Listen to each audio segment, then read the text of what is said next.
Taste is a moving target.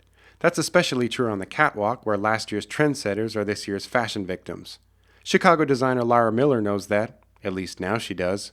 Working out of a cramped Lakeview office, this artist/entrepreneur is learning to cope with a simple yet brutal truth. Having a vision is one thing, making money from it is another. I just opened a fortune cookie last night, and it was failure is the mother of success.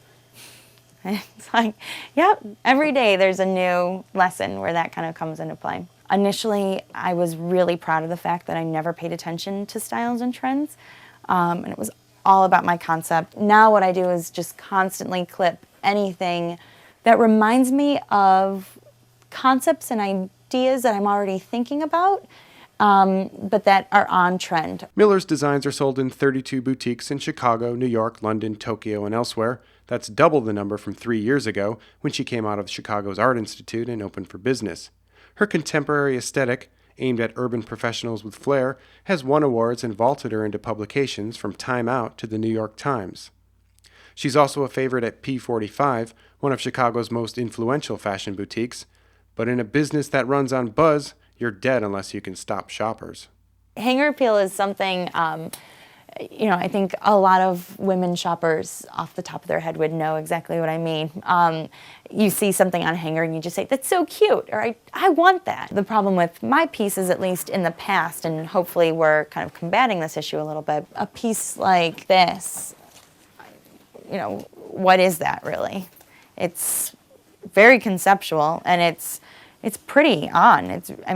I wear this all the time, but it's very hard for a woman to imagine what that's going to be on her body versus the black stripe and the cream body.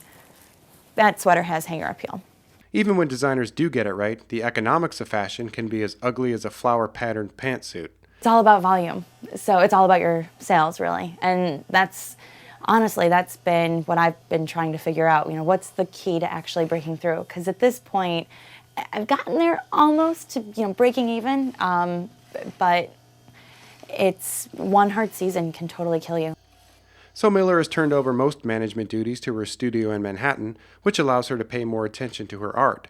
But she's also following the market as much as her muse. When I look for new fabric, I know that my jersey needs to stay between, let's say, $8 and $12 a yard. There's just an amazing recycled cashmere jersey that I've seen. It's $42 a yard. That isn't my customer. I know I could make something so beautiful out of it, but I just can't.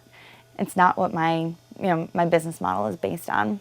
As for the future, Miller sees growth not in boutiques, but in distribution deals with major department stores. She's talking with Saks Fifth Avenue, Bloomingdale's, and Nordstrom to bring her art, and yes, her commerce, to an even bigger market.